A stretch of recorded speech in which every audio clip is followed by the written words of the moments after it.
All right, welcome to the Film Festival Cottbus 2020 and our long night of the short films. Hello to Anila Bala and Lorin Teresi, the writer and directors from The News from Albania. Hello. And Alexander Bagdasaryan, the director of Christmas Rose from Armenia. Hello, good evening. And Alexei Lapin, the director of 100 Euro from Austria with a Russian background and Romanian actors. Hello. Slava Dojčeva, the special award winner for Eggshells from Bulgaria. And last but not least, Peter Hoferica, the main award winner for Greetings from Nigeria, produced in Slovakia. Hi, everybody. Good evening. Thank you very much for your time and your wonderful films. In the chat, we have Maria. So if you have any questions, just ask them in the chat and we will ask the filmmakers. Don't hesitate to ask because we're always very happy for audience reactions and questions. Otherwise, you have to listen to all the questions that I have. And before we begin with our talk, we will have a short look into your films. Gott sei Dank, Prost, Herst, Prost, Prost. Buschi, tu trinken, geh.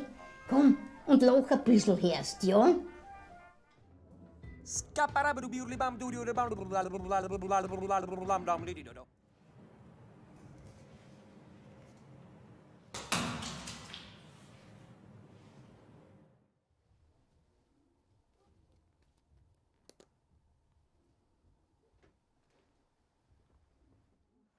Stari ľudia posielajú peniaze cudzincom na internete. So we really have a wonderful mixture of visual styles, I find, in this year. So let's start with you, Slava. Congratulations to your award. I found it fascinating that you decided to rarely show us close-up of the face of your protagonist. We see her from the distance, from the back, with a pillow covering her face. And very late in the film, we get to see this really honest and emotional close-up after she leaves the house of her father. And it made me empathize a lot with her. What were your thoughts behind that visual decision and style? Wow. I guess part of the reason why we're not seeing her face is because I wanted us to be in her shoes and to see things through her eyes. And the visual style of the film developed a lot as the editing went. I actually cut away all the shots that I didn't like visually. So what you see in the film, it's what I really like. It worked that it's both those that are visually very strong and emotionally strong that stayed in the film, and everything else that was just information, I let go over and over until it's really like 35 frames in the whole film. Yeah. And was that like a rewriting? Yeah. It was very interesting. I changed the beginning and the ending of the film completely, and I reshot it actually. Yeah, that's really sounds nice.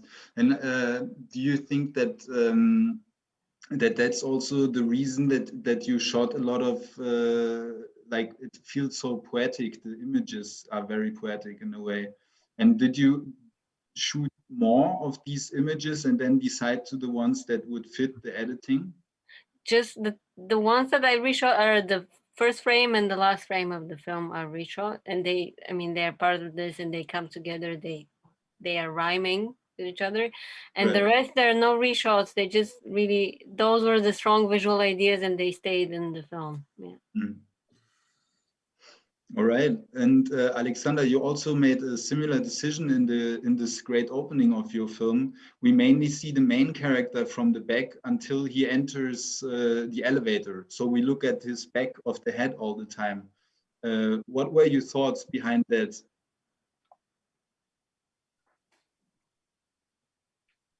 I thought that it will be more interesting to see the character's face right after.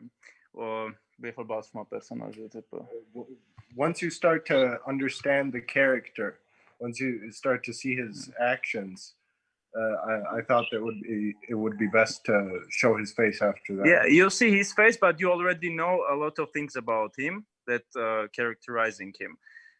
So I thought it would be more interesting than to show the face like from the start of the film. And did you also think about the comedy of that? Because I felt that it made me really laugh the moment I see him, because he has such a characteristic face that the moment you see him from the front, you really have to laugh. Yes, that's a short tragedy story. I wanted all the stories in the film are real stories that happened in life. Maybe with a little more of grotesque, but it happened. And I thought that I don't want to show sad things like sadly. I want to show sad things from that you watch sad things with smile, and so it becomes the impact of the film becomes like stronger after that. I think so. Yeah, definitely. Yeah. So, Alexei, I find the visual style of your film is driven by this very intuitive camera. It often reacts to what is happening, pans or follows the action. And to me, it had this feeling like we are discovering the scene together with the camera. How did you prepare for that with your DOP, with Serafin Spitzer? Were there a lot of moments during the shooting where you trusted in his intuition, or did you plan everything with him clearly from before?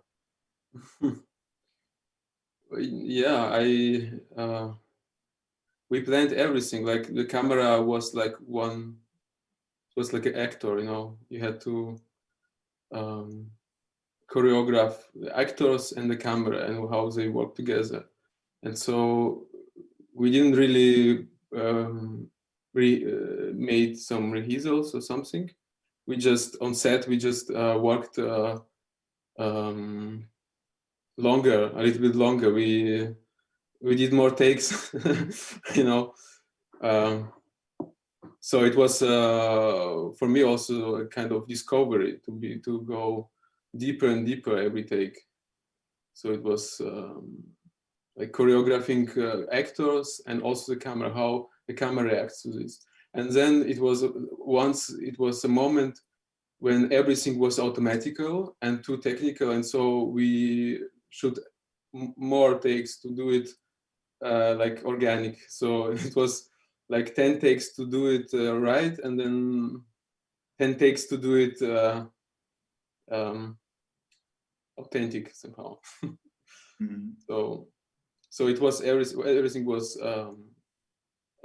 decided somehow, like constructed, but in the filming process. Yeah. So also that's something. No, what did you say? I mean, of course, actors didn't react the same every take. So it was a process, you know. Right. And you said that you discovered something. That you mean that you discovered the style of using camera? Well, I discovered somehow. I mean, I get closer to reality, I think, somehow, you know. This is like to get closer to life somehow. This was a discovery. Yeah. Somehow it's strange, because if you make so much takes, everyone should be actually like a robot, you know. But at some point, you're going somehow deeper. That was my experience. So, yeah. Peter, congratulations for winning the main award. Your visual style is probably quite familiar to a lot of viewers, I would say. So how did you get started to make a film inspired by the movies of Roy Andersson? And how did you manage to get a feeling for the timing? Because that's so key to this, I find, to this. It's a visual comedy based on timing. Yeah, hi everybody. Well, first of all, there was like the story of old people sending money wherever they can, answering all these scam emails. And as I was developing the script, I was trying to find the right style to say it. First, it was like a social drama, then a little bit of comedy, but it still wasn't working. So what we tried to do is, in the previous films, we really moved the camera around. We used quick pans, and actors were talking all the time. So we just said, okay, let's go against it. Let's learn something new. So thank you, Roy. We find a lot of inspiration in your visually stunning filmmaking. And we just watched a bunch of his commercials and short films and decided to work in a similar way with with the static shots, not moving the camera. And it really helped us to learn such a lot about comedy and about quietness and about actors. So yeah, but I think you can do it only once, then you have to move forward developing your own style. So it was just like a training, for us. And did you already send him your film? Not yet, but it will be like a Christmas present. All right, then we won't tell him. Yeah. So Anila and Lorin, your film deals, among other things, with the effect the camera has on the people. You captured these moments where me or the viewer, the audience, realizes the moment the villagers act different just for the camera. So how did you prepare for these interview scenes and what were your inspirations for this film? Cilat ishin inspirimet për filmin dhe si u përgatite për skenat me fshatarët, me intervistat, sepse po thot për, I'm sorry, I'm just translating really quick, po thot për se filmi jon merret me mënyrën se si njerëzit ndryshojnë qasje kur vjen kamera. Unë kam një eksperiencë shumë gjatë si regjisor në televizion. I have a long experience as a TV director. Dhe kam pasur mundësinë që të marr pjesë gjithmonë në intervista në për zona rurale jashtë Shqipërisë.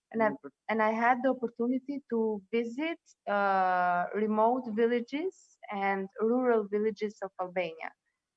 Dhe kjo eksperiencë më shërbeu për të kuptuar edhe e di shumë mirë reagimin që kanë ato kur vjen kjo për ata është një ngjarje. I know how they feel when the camera goes there. Like when the camera goes there, it's an event for them. It's a big event. Kjo çështja tjetra është që e gjithë historia nisi nga një kronik lajmesh. The whole story, it was a chronic, a news sparked the whole movie. Një fshatar në një fshat shumë afër Tiranës. A villager in a very, very close. Tirana is the capital of Albania. And in a village nearby, he was giving an interview. Sepse ai ishte bari dhe kishte gjetur një kufon në malin ku ai populloste. He was a shepherd and he had found a corpse while he was working. Dhe e thoshte këtë gjë me shumë krenari para kamerave dhe I qeshur. And he was giving this interview in front of the cameras. Even though he had found a corpse, he was really happy and he was really proud of giving this interview. Kjo është gjithë inspirimi dhe gjithë ajo dëshirë që ne ndërmorëm bashkë në iniciativë për ta shkruar. This is where we found the inspiration to write the script.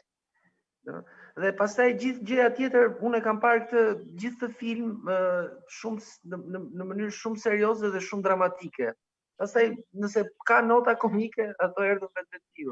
I have seen this movie as a really, really serious drama and a tragic movie. And now the comic notes have come out of the real life, out of the script itself. Po, për këtë betohem që nuk I kam swear. menduar që jam të dëgjuar një komedi, pavarësisht se I was ajo not vetë- thinking that I was shooting a comedy. Yeah, that's nice when this happens, huh? Yeah. So, Slava, your film felt very personal to me. You describe these feelings of the protagonist through a lot of poetic details. How did you get started on this idea? I had actually the idea that started the film did not make it in the final film. It was one of the things that were cut in the editing, the first. But the whole feeling is, I mean, the essence, the core of the message or the story is in that film. It's just that it was the storyline that got cut out.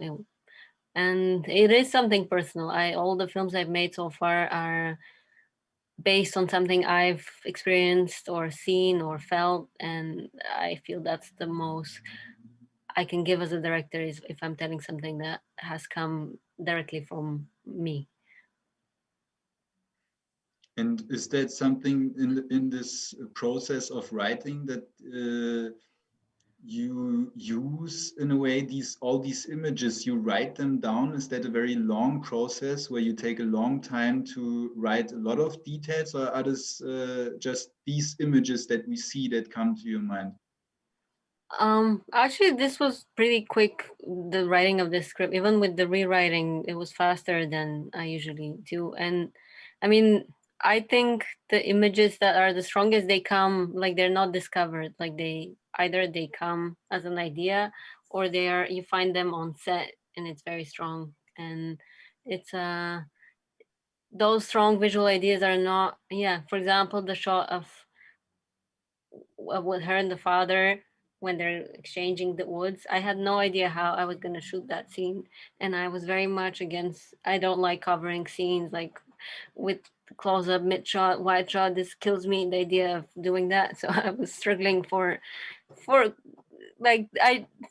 a while. So even the day before we had to shoot that scene, I had no plan for that scene. And I was just sitting there on the location and I thought, okay, that's the only way I can think of. Let's do it that way. Yeah. So it's a mix. Some ideas come like they are born that way. Others are, they come on the day. Mm-hmm. So you're looking for the poetry next to the set. How can you do that? How do you find the time or like the energy or the openness to see these things while you are in the stress of shooting? I actually, sometimes you miss it. Sometimes you don't find it and it doesn't work and you have to let it go. And sometimes it does work. But I can tell you that it is still easier because in the previous film, I was also acting. So that was really hard to find things outside of what was written or what I had imagined. So now it was easier for me. At least I had that out of the way and I had some space.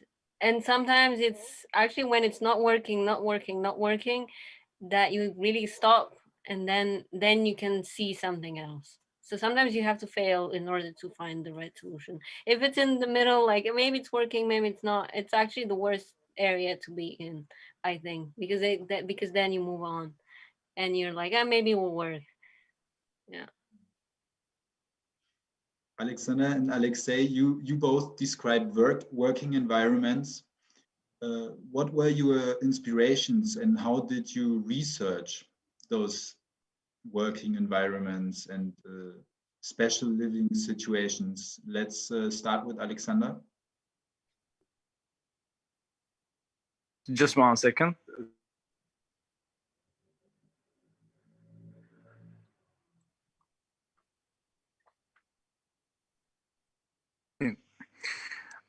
No, that problem that described in the film, it's a very timely problem in Armenia, and it always was.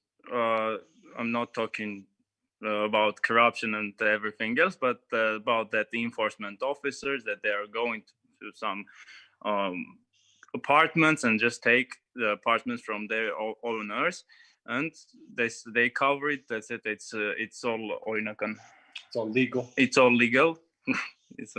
it's all legal, and it was always timely problem. That's why I decided that it's important and we should shoot a movie about that, but I don't want it to be very depressive like it is in real life. I want it to be very light. Yeah, okay. So inspiration, maybe that was the inspiration. Real life is already inspiration. So it was based on the stories that I felt that it's important, and that was all the inspiration.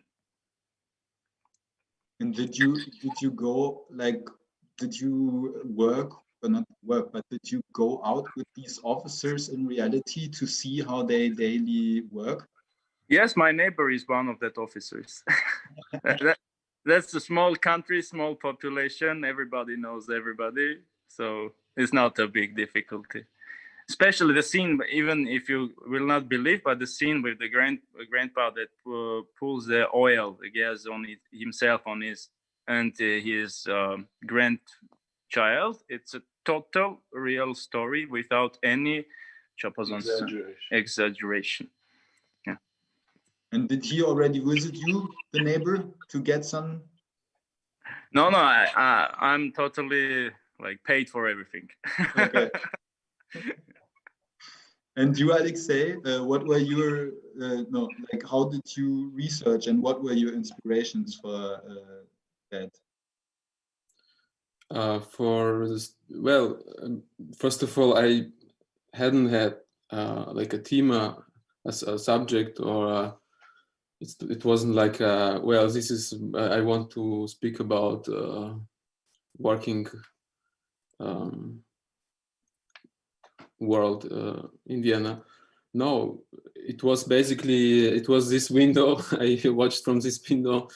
I had two guys who were working, were working in an apartment, doing some reconstructions, and in another window there were this old woman who is now dead, passed away, but and so on. So I don't know. I just wanted to speak about, I think, things that are somehow close to me, and do them, give them value somehow, you know. Yeah, that's it. I don't believe in, I had no research, like, yeah, I wasn't even interested in tell a story, you know. It was just that I had this feeling that I can discover something if I have these two guys and I have this excuse. I have this story, but this story is only an excuse to understand something, maybe. Yeah, that's it. And is it something that, now you said you don't believe in the research, so is it something that you observe them from your window and imagine their lives? It's not that I'm not believing in research. Research is great, but not for this film. It was enough for me, like, to imagine things. And in what I'm telling in the film, it's actually cliche. It's, everyone knows it somehow. But for me, it was more interesting, the relationship between these two brothers. Yeah. So you don't need I mean, you could research, but till some point, yeah, and then begins only your experience, your life experience somehow. And yeah, inspiration, yeah, my window, yeah, I just wanted to discover something that I don't know actually else. Yeah. Peter, what made you choose the subjects of online scams with older people on the internet? Well, my grandfather hell of a scammer. He really loves to send money all around as much as he can. He uses these tickets for football and then sits in front of the television just to check whether he wins or not. And then he's sending all these postcards where you are like, okay, let's buy this thing and buy a second one, and you are like in this tournament to win 1,000 euros. And if you buy this thing, one more, you can get 2,000 euros. So he's like all the time buying stuff, even though like the wages for old people, I don't know how to say it, but they are like really, really horrible. So old people don't have money. So he's just throwing more money away. So that was the initial inspiration. And the second one was, it happened in Czech Republic, in our neighbors.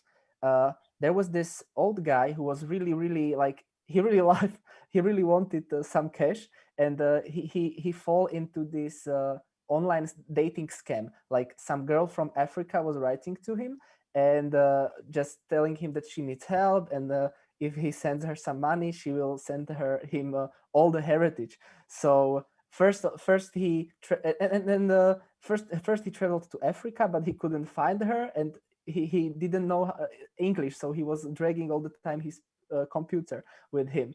And in Africa, he was told that he got the ticket and he has to fly to Brazil to stay there. So he flew to Brazil, believing that he will get this money. And in Brazil, the scammers were paying him the hotel to stay like and he was like the day by day, not eating, not having any money. He was just drinking water from the tap. And then they told him, okay, let's get married, but you have to move to Hong Kong and you will get one briefcase that you have to take to Hong Kong. So somebody dragged him in the car, get him a briefcase, and he was just so greedy that he went to Hong Kong. And then there was the police, and they found out like he had 10 kilos of cocaine in the luggage, in the suitcase. So he went to the jail in Hong Kong. The poor guy, not speaking any language. He was just too simple and too greedy. So this was the second part of the scam that was like, oh my God, okay, it's happening. Let's do a film about it. And we were just finding out every scam that there is. So just to take the one that's most recognizable and maybe very universal. And this Nigerian prince scam, it's like it's almost becoming a cliche now. As we shot the film, we've seen it like it's happened. It's the first. I think it's like one of the first known scams, like this Nigerian prince email. And we really like believe it's a universal topic. I mean, we all have some vulnerable people around us that do this. So it's like the message of the movie is, don't send money around. Don't be too greedy. It will not come like this. Yeah. So that's it. And Anila and Lorin, I see a similarity here to your film. You also describe people in a village who have to deal with the developments of modern society. So the media, the technical aspects. How did you cast, and did you use a lot of non-actors? Yeah. E kuptove pyetjen? Si ja bët përdor? Po, si e bët, si përzgjohet rolet dhe si dolet, sepse dhe filmi juaj merret me përballjen me botën moderne. Dhe kishte jo shumë aktor profesionist? Përveç aktores kryesore, Except for the main character, the one that we saw with the clip, the blonde one. She's an actress, a professional actress from Kosovo, that works in the National Theater there. The others, everyone who participates in the movie is a non-professional actor. And Gjitha kjo, domethënë ishte shumë e rëndësishme për vetë mënyrën sepse i druhesha frikës overacting. They were chosen non-professionals because Lorin was really scared of the overacting part. Historia është e tillë që nëse do të kishte një lloj tendence aktrimi dhe mos ishte në nota naturaliste e gjitha, mendoj që do prisheshe. The story is like is written in that sense that if you overact and you don't keep the harmony of the naturalistic style that we set on the script, like a documentary. it was like a documentary to document their story. That's why. Pastaj për pjesën e figurantëve që ishte, mendoj që ka qenë fat dhe dublat që janë përdorur ka qenë shumica ato që ato mendonin që nuk po xhirohesh, po bësh prova.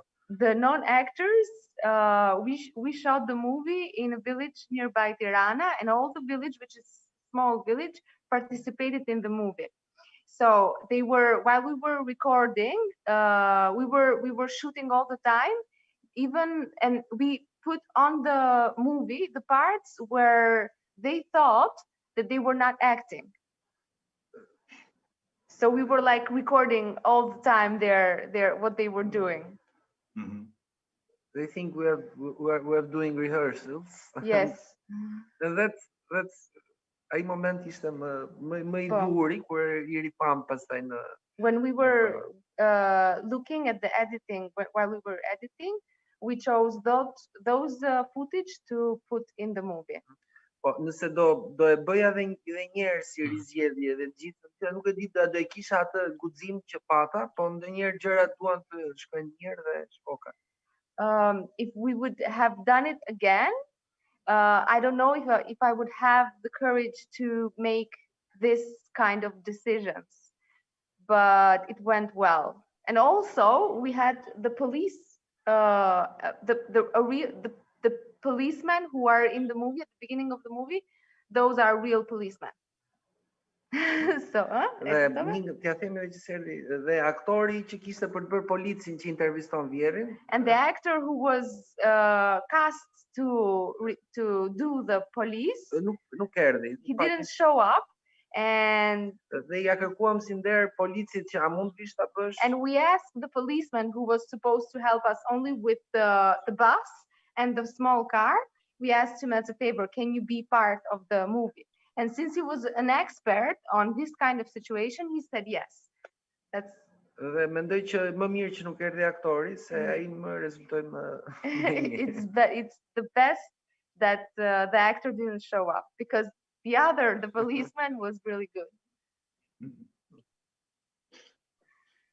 And Alexei, you made a film in Vienna with Romanian actors and you have a Russian background. First of all, how did you get an idea of how did you get the idea and how did you cast? That's my question. And second, how was your communication with the actor? How did you manage to understand what they were acting? How I casted? I just, first of all, I watched a lot of films, Romanian films, and looked for people. And then I started to contact some actors. Then I went to Bucharest and I just met 4 guys, for two roles. So I had not too much shows, I just I was actually pretty sure that I will shoot with Julian Postelniku and Alfredo Minea, because they were just great how they were. And I looked for these faces. For me, it was important to find right expressions. And basically it was actually quite simple somehow. But they are also somehow co-authors of this film. So I was sure I want to make films with them, because I could imagine these guys doing something really important for the film, really, like the whole film. So, and for the rest of the roles, it was a little different, maybe. It was much more difficult, because no good actors wanted to play in such a small roles. And so I had to cast actually non-professionals or some small actors, but at the end I'm really happy with them. Yeah, and how I can speak Italian, and I had a crash course in Romanian because my girlfriend is Romanian, and she's also the producer of the film. And so I could understand somehow what they're saying, and all the dialogues were translated, and so I had some control, but I also enjoyed to somehow lose control sometimes. So I just watched them, how they are playing, how they are acting somehow, how they are moving. And Claudia only told me if they told the whole dialogue or not, somehow, or they lost something. And yeah, it worked somehow easily. I think it was not a big deal. Yeah. And Slava, how did you find your main actress, and how did you prepare with her for this role? She was working as a bartender in one of the cinema house in Sofia has a bar, and she was a bartender there. So I noticed her many times that I've been watching a film there. So I was just observing her for a few months, and I added her on Facebook, and then many months went by. I didn't even have a script then for anything. I just liked her face, and I thought, okay, maybe I'll use her one day. And then when I wrote the script, it was a long succession of how she ended up being casted. Because I think she did not want to be, she's not an actress, she's a sculptor, and she also works as a set dresser and production designer. And the last thing she wanted to be was in front of the camera. So it took a while to get to know each other and win her trust. And I think the reason why she agreed was because the story really is close to what she experienced in her own life, and she felt like it might be meaningful for someone else as well as her. And we just talked a lot. I did one camera test where we just talked. I didn't ask her to learn any lines or to act, and I saw that she just has a great face for camera, and she's very responsive. So that's all I needed. And then the rest was just putting her in real situations and letting her be. I guess sometimes she would get very nervous and she would want to finish quickly. So sometimes it was a matter of slowing her down a bit. Or I thought that maybe physical exercises will slow her down, but she's trained a lot of things. And actually every time I would give her something like that, she would get even faster, contrary to everyone else. Like running or push-ups or anything like this does not slow her down. It made her faster, but yeah, things like that. And actually the other part is my father. I don't know if you can tell from the credits, but yeah, the other character is my own father. Yeah. And that's a whole different story. Yeah, I don't necessarily want to work with non-actors, but I just look for the right person. They can be an actor or non-actor, but they have to be really the character or give more to the character than what I imagine. Yeah. Alexander, in your film, it is also the main actor who is carrying the film.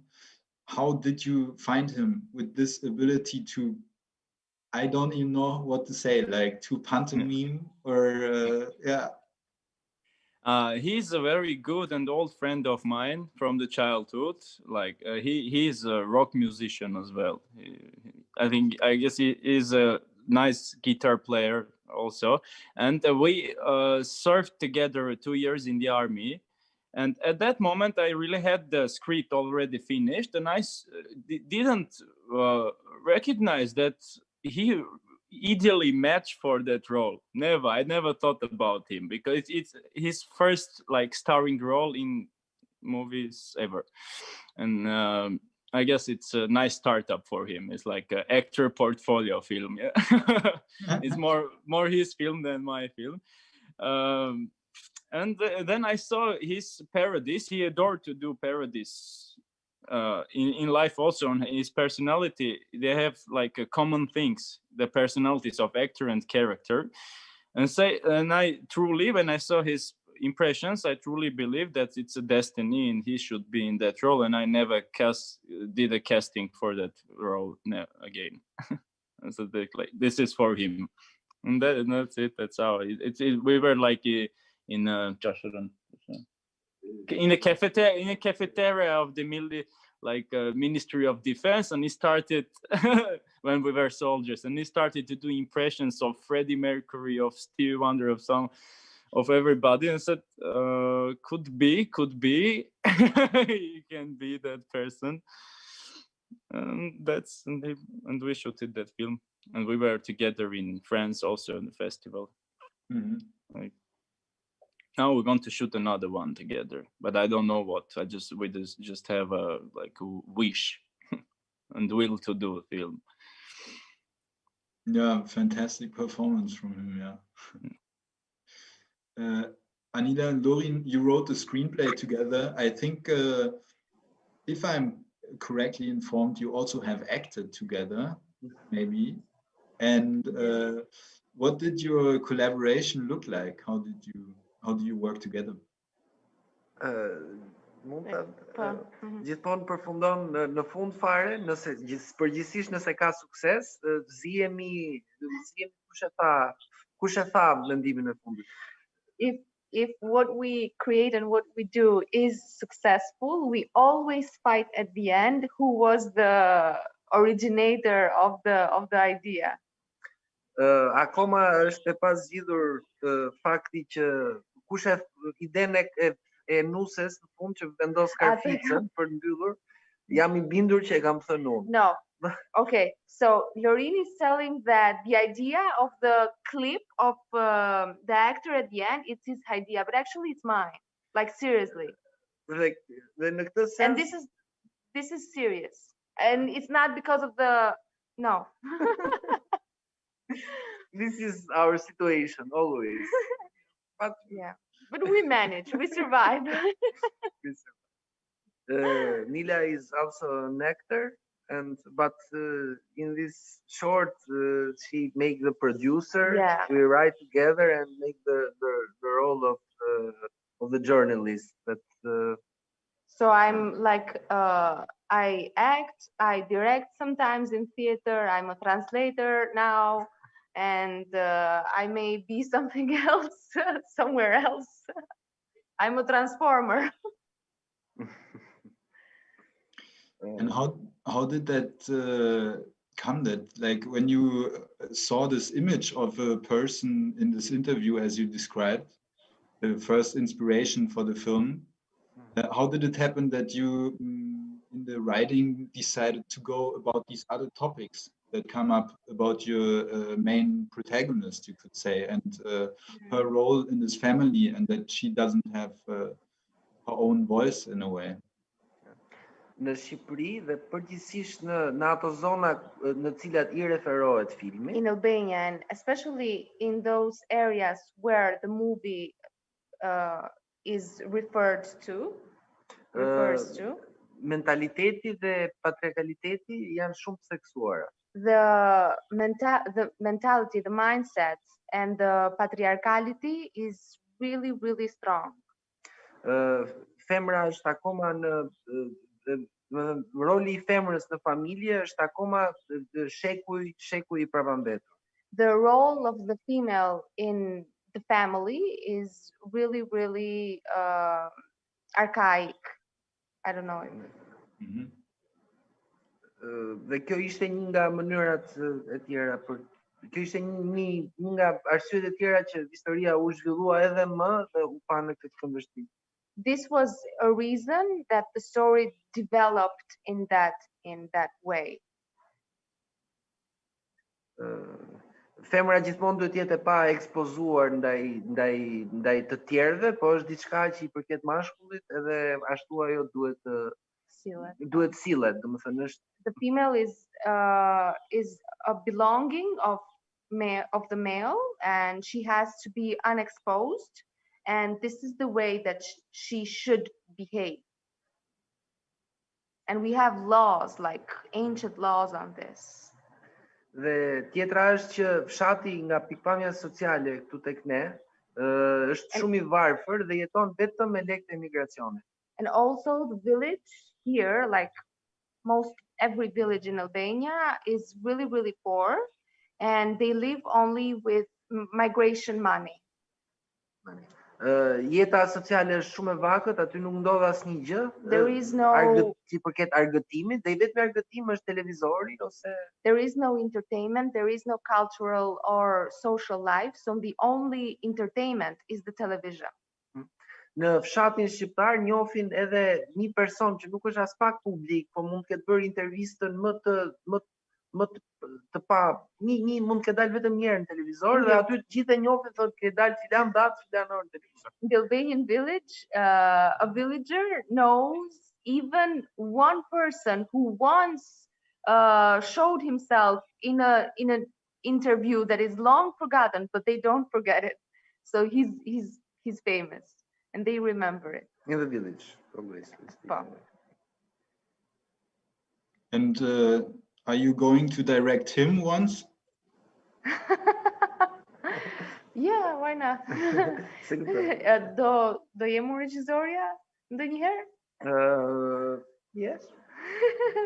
I direct him on the daily basis. All right, and Alexander, your screenplay was written by your father, is that correct? How did you collaborate together? Perfectly. Like, he's also a film director. He was like my first inspiration to become a film director. That script was written like years ago, like 4 or 5 years ago. There was such a story. He combined it together. I added my parts there, and it becomes already mixture. And after we choose Arek for this role, we adapted screenplay for his parodies, for his abilities and for his character, and it changed of its initial version of the script. But yeah, I think we collaborate great. My producer is a wife of my father, so it's a like family movie. Family business here. Yeah, already 30 years maybe. And do you talk then at the dinner table about what's going to happen next in the scene? Yeah, during this last months, we more talk about politics than cinema, but usually, yes, always cinema, always only cinema. It's work and pleasure at the same time. And Peter, how many spam mails did you read during the writing of your script? And how did you go about writing visual comedy where it's all about, as I said, the timing that's difficult to write? Yeah, well, I read a lot of emails and then I just made like one ultimate generic mail that can exist. I have a lot of friends that are scammed. I mean, so I was walking and asking around who everybody got who sent money somewhere, and the pacing. Yeah, I mean, I wrote something, and then I had really great actors. Half of them were non-actors and half of them were actors. The grandparents are non-actors. The kid is a non-actor. And they were the crucial part because they could feel the timing and pacing. So sometimes I told them like just to count to 10 and then say the line and then count to 10, and they were really like they were really counting in their head, but they were so authentic. They could you just loved them when they were standing. That's how I initially casted them. Like I went to their village to the east of Slovakia and I just let them stand for 2 minutes and just to see if I'm interested in watching them, and I really was. So the script has its pacing, but I read it like 1 month ago, and it's not really. You cannot feel the rhythm there. I don't know why. It's like it's strange a little bit, but the actors like really breathed the thing, the spirit of it. So, but I mean, I think we should like 4 days. And initially, the first scene we shot never really made it to movie because you know it was like singing in a church, and it didn't really work out. So I think that's my theory. I don't know if it's true. Like maybe we did this first scene just to develop and just find out what works, and we find out that the quietness works, the nothingness of it, the deadpan kind of just standing and just being there. And then like from the second day, I didn't even have to talk to the actors because they already knew what to do. They just felt it immediately. Do you think they understood, or did they just feel it? I mean, I think they. I'm never really sure about actors and understanding. Like sometimes the best thing, the best actors are those that you are like, okay, I will say you something, and they're like, yeah, okay, and then they do the best performance. Like those were the actors I had. That I said them something, and they just, oh yeah, okay, and they just did it. They just put it there. So. I hope they I think they were. I trust them.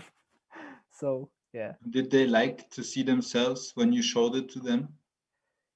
Yeah, I mean, it was like this big event because it's like exercise in the film school. So they come from with their husbands and wives and sit in the middle of the cinema theater, and I made them like DVDs for Christmas now, so they have like themselves printed on it.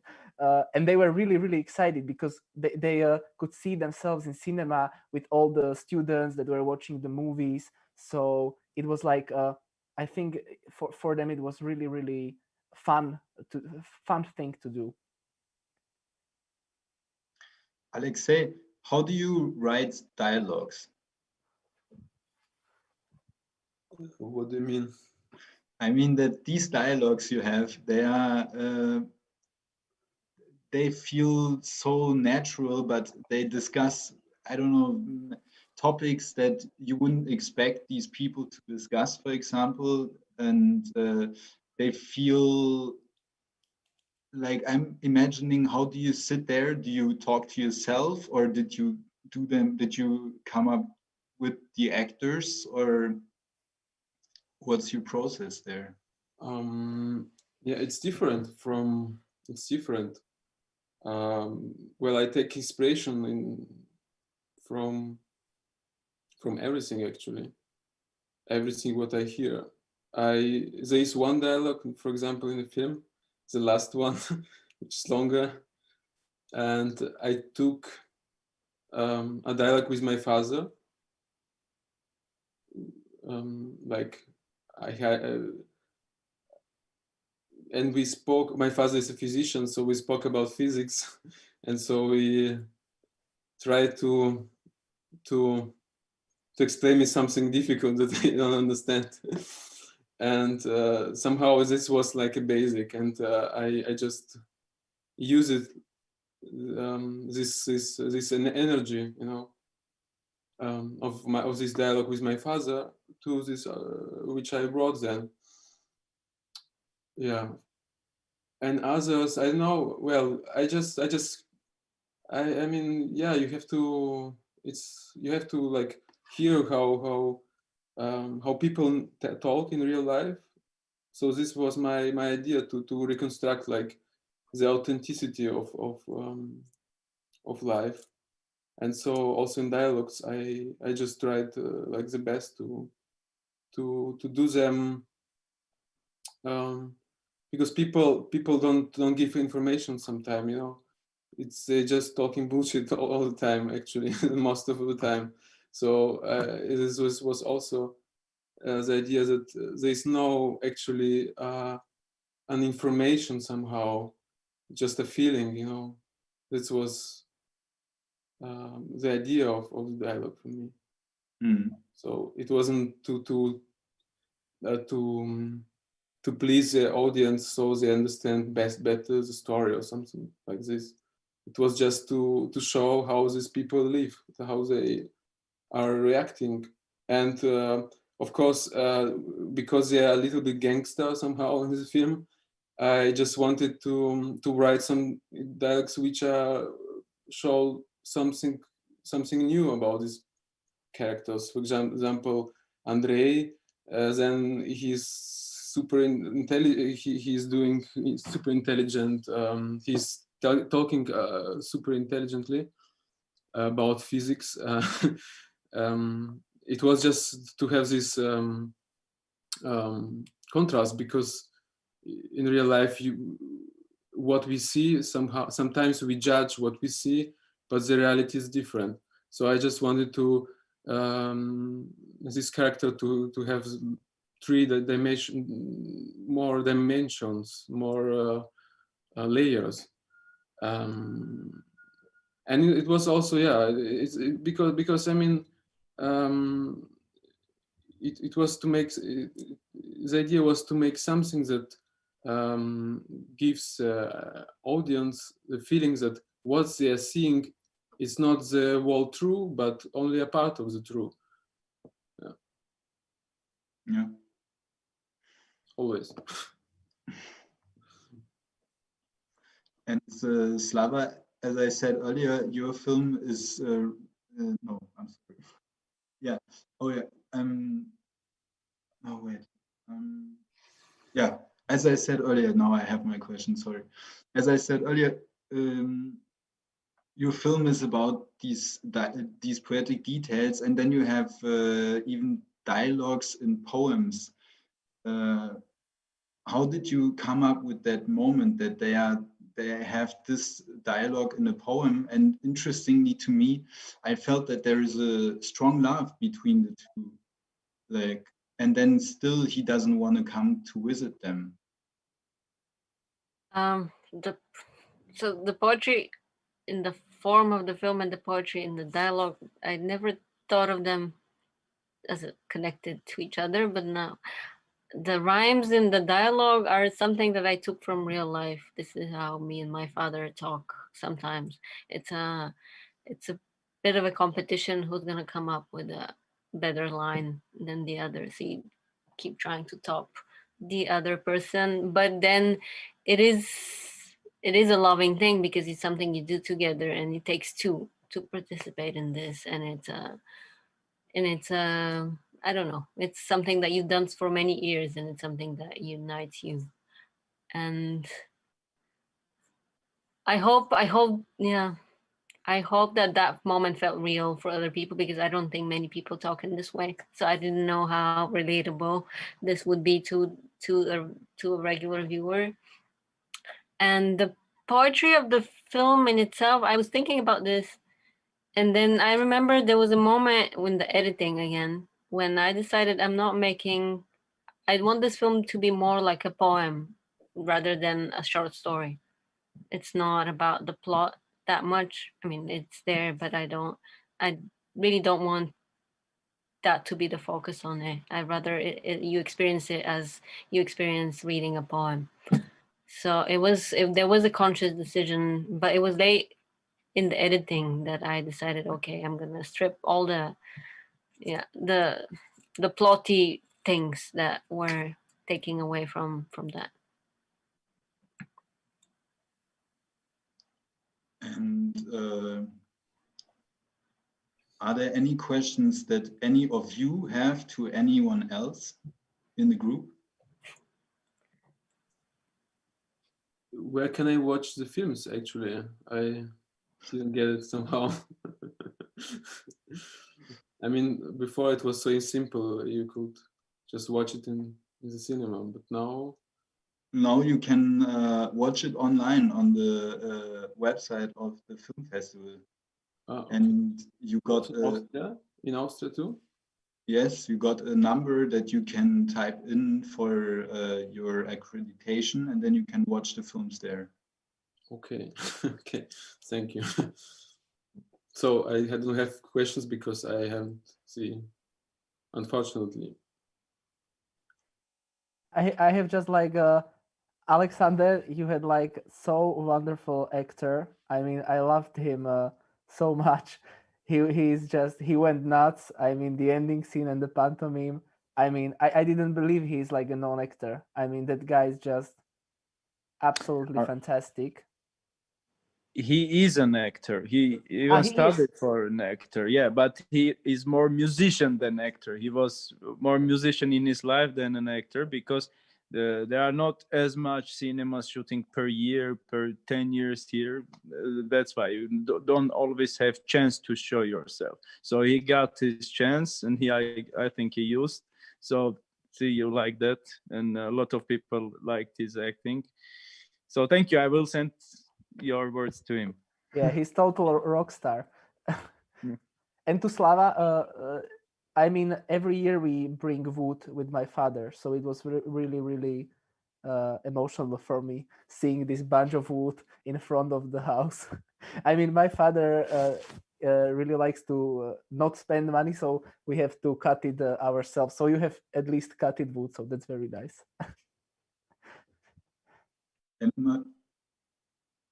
My father is very not handy. So if he could, he would do that, but I think he could chop his hand, so that's why he's avoiding it.